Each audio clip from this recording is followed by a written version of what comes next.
day and welcome back. As you can see, we're outside today because for the first time in a very long time the temperatures are above freezing. Around here we'd consider that a pretty nice day. A lot of people would probably think that's still pretty darn cold, but for me, well, this is lovely. So we thought we'd take advantage of the weather and do this one outside. I'm sure in a little while we'll probably decide that this is too cold too and we'll want to be back inside in the shelter, but it's actually pretty nice in my opinion. But I want to talk about something that I have mentioned. Hello, how are you? Yes, you're a nice horse. Something I've talked about before in the past, several times, quite a few times, is your mentality and how important it is. And well, this is triggered by a number of podcasts I've listened to lately with some horsemen that are far, far better than myself. And they just confirmed that I am on the right track. I haven't got the answers yet, and I can't give them to you, unfortunately. But I know there is one out there, and it's got to do with your mentality. Well, let me back up a tiny bit. If you've watched my intro, you'll notice that in the intro I say there is a better way. Let's find it.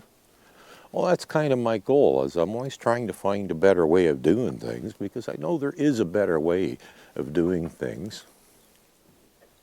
Yes, dear. Oh, really?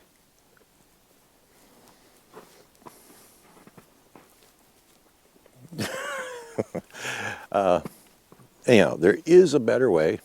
Let's find it. And that's my goal, is to always try and find a better way. Now, I've figured out for quite some time now that I said there's methods and there's a mentality, and I always thought the mentality was far more important than the methods and techniques. And don't get me wrong. And this was also confirmed in the podcasts I was listening to, is that the methods and techniques are really handy, and having them down good can be very useful. But they're not what make you an exceptional horseman. Now, some of you are thinking, well, I'm not trying to be exceptional. I just want to get on my horse and go for a ride. Well, that's okay if that's your desire, but there is a level that you can achieve that will make that experience a whole lot nicer, I can assure you. And exactly what it is, I'm not sure. But with all the really good methods and techniques, good horsemen are around here. I'd like to think I've gone up to about there, because I've figured out there is a mentality that you got to have to be really good too. Because there's good horsemen and there's exceptional horsemen, and then there's extraordinary horsemen. Well, I'm not there.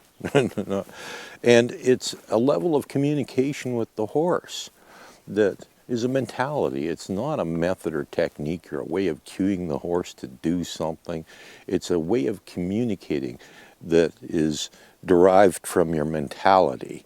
Now, how do you achieve that and exactly what it is? I don't know yet. I'm still working on this stuff. I just know it's there. I know that there's a road I have to go down to get to it. And this is what I'm trying to convince you, is that you have to join me on that road, or, well, maybe you have to take your own road. I don't know, but we're both going to the same place in the end, is what I'm hoping. And what we want to do is you use the mentality to get the mentality. Does that make sense to you? You see, if you've got the mentality that you need to improve and do better, and you'll get to the place where you have the mentality to be an extraordinary horseman and to be able to communicate with horses in ways that transcends far beyond what most people are capable of. And I've heard of some really interesting cases of how people can communicate with horses.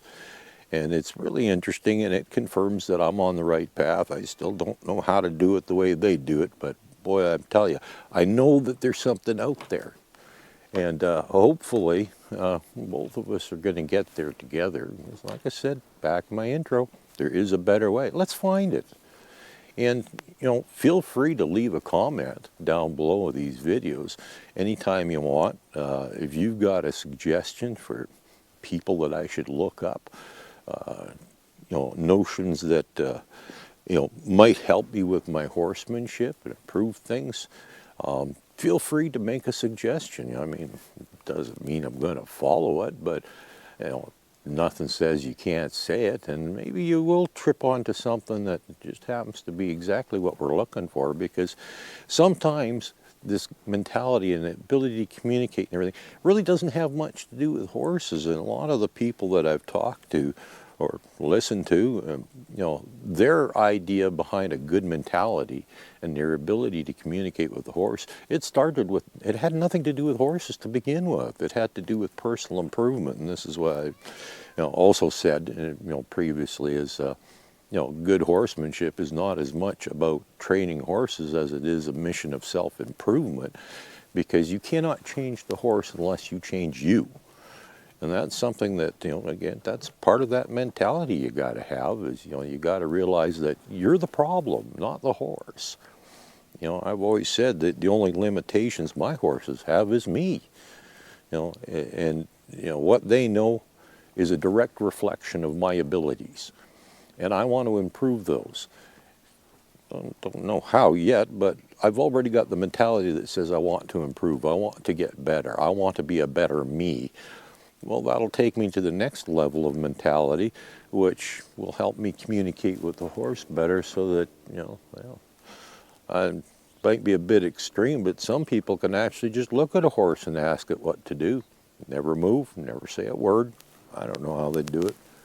Pretty cool, though, but, we're nowhere near there.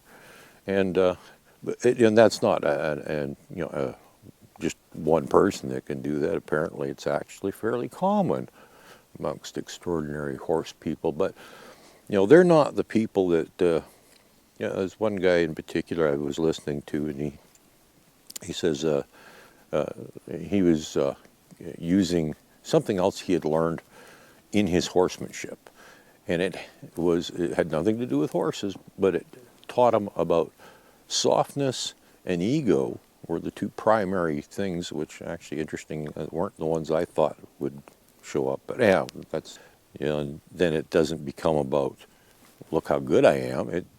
It's about how good I actually am, which doesn't require me telling other people that I'm good or showing other people that I'm good or anything. You can, outside of these YouTube videos, nobody really knows much about me or what I do.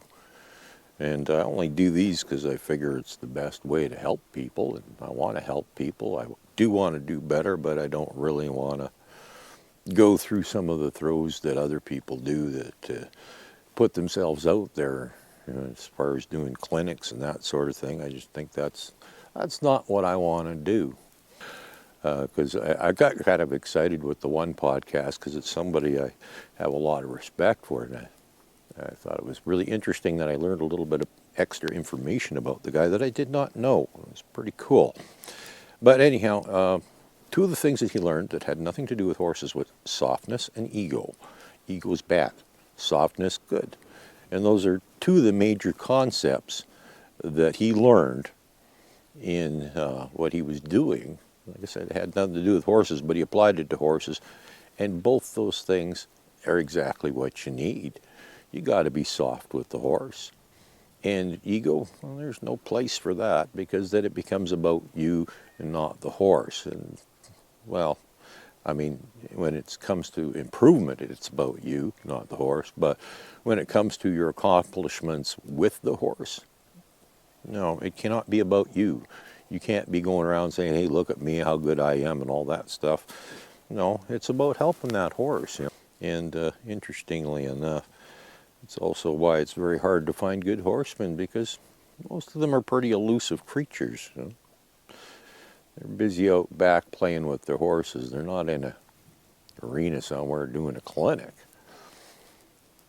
If I can help that horse become a better horse, then I've done good. But it's not about making me look good. It's not about me. I got to throw that ego thing away. Pride and ego, just horrible things, and I've known that for a long time.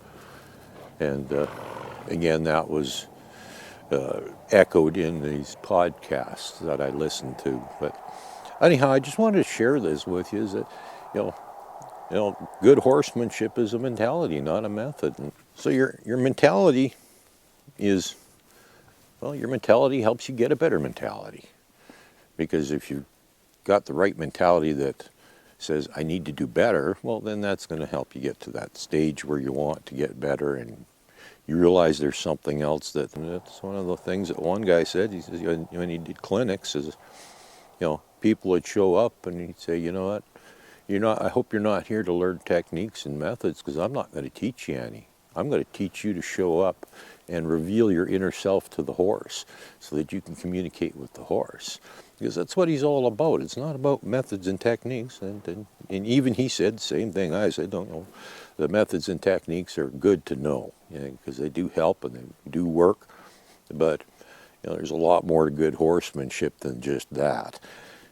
It's the mentality. So use your mentality to get a better mentality, and that will in turn lead to a better mentality yet, and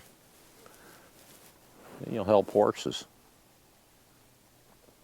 Back to my intro, there is a better way. Let's find it.